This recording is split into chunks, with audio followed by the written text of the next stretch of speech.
Ahmedabad municipal કોર્પોરેશને શહેરની smart parking વ્યવસ્થાને વધુ સુવિધાજનક બનાવવા મહત્વપૂર્ણ ડિજિટલ પહેલ કરી છે। શહેરના આશરે 160 જાહેર પાર્કિંગ સ્થળોને હવે ગૂગલ મેપ સાથે લિંક કરવામાં આવ્યા, જેથી નાગરિકો અને પ્રવાસીઓ સરળતાથી નજીકનું પાર્કિંગ શોધી શકે। આ સુવિધાનું અમદાવાદ પાર્ક એપ સાથે પણ ઇન્ટિગ્રેશન કરવામાં આવ્યું છે, ત્યારે જેના કારણે પાર્કિંગની ઉપલબ્ધતા, એડવાન્સ બુકિંગ અને ડિજિટલ પેમેન્ટ જેવી સુવિધાઓનો લાભ મળશે। એએમસીના આ નિર્ણયથી ટ્રાફિક વ્યવસ્થામાં સુધારો થશે, આડેધડ પાર્કિંગમાં ઘટાડો થશે તેમજ સમય અને ઇંધણની બચત પણ થશે। ત્યારે ખાનગી પાર્કિંગ સંચાલકોને પણ એપ મારફતે પાર્કિંગ સેવા ઉપલબ્ધ કરાવવાની સુવિધા આપવામાં આવી છે। ચોમાસાની સિઝનમાં ભેજવાળા વાતાવરણને કારણે ફંગલ ઇન્ફેક્શનના કેસોમાં નોંધપાત્ર વધારો જોવા મળી રહ્યો છે। અમદાવાદની સોલા સિવિલ હોસ્પિટલમાં દરરોજ અંદાજે 100 જેટલા દર્દીઓ ફંગલ ઇન્ફેક્શનની સારવાર માટે પહોંચી રહ્યા છે। ભેજ, વધુ પરસેવો અને ભીના અથવા સારી રીતે ન સુકાયેલા કપડાં પહેરવાના કારણે દાદ અને અન્ય ફંગલ ચેપનું જોખમ વધી રહ્યું છે। તો આ ઉપરાંત ગુમડા, ફોલ્લીઓ અને બેક્ટેરિયલ ચેપના કેસોમાં પણ વધારો નોંધાયો છે।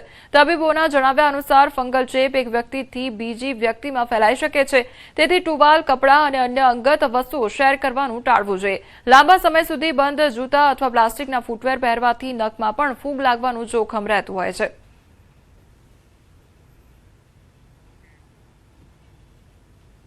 સૌથી પહેલું ફંગલ એટલે ફૂગનો ચેપ, જેને આપણે દાદર કહીએ સામાન્ય ભાષામાં, તો એ દાદર થાય એટલા માટે થાય કે એક તો લાંબો ટાઈમ ભેજવાળું વાતાવરણ રહે આજુબાજુ, બીજું ઘણીવાર આપણે કપડાં બરાબર સુકાય નહીં અને ભેજવાળા થોડા ભીના કપડાં પહેરી લો તો એ બધાના કારણે તમને ફૂગનો ચેપ થવાની શક્યતા થાય।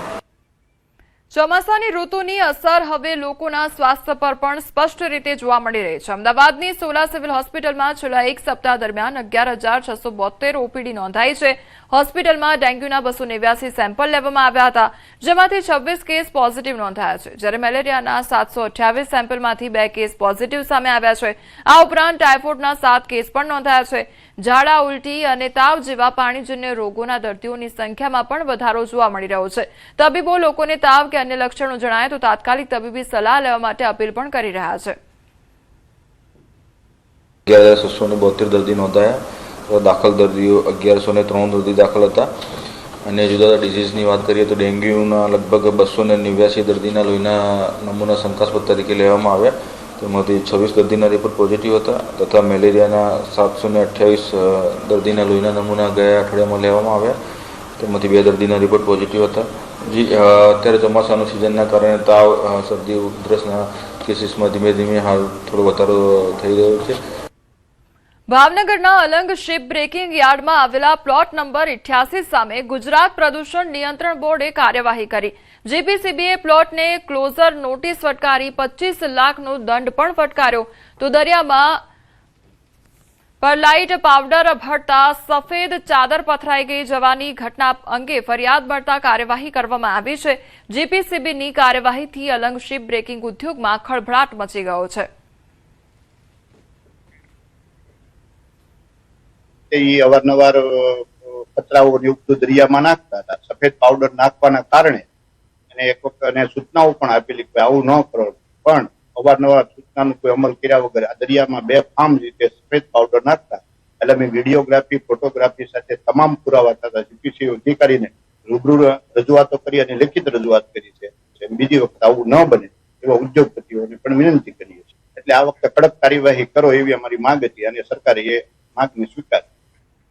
મહીસાગરના લુણાવાડાના વિરાણીયા ગામે ખોડલધામ કાગવડના રથનું ભવ્ય આગમન થયું છે।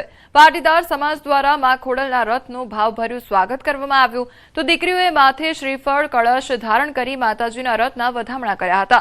માતાજીના દર્શન માટે પાટીદાર સમાજ સહિત અન્ય સમાજના લોકો પણ મોટી સંખ્યામાં જોડાયા હતા। ગામમાં માતાજીની પધરામણી બાદ સામૂહિક આરતીનું આયોજન કરવામાં આવ્યું, તો ખોડલધામ કાગવડના દશાબ્દી મહોત્સવના આમંત્રણ માટે રથ ગામે ગામ પરિભ્રમણ કરી રહ્યો છે।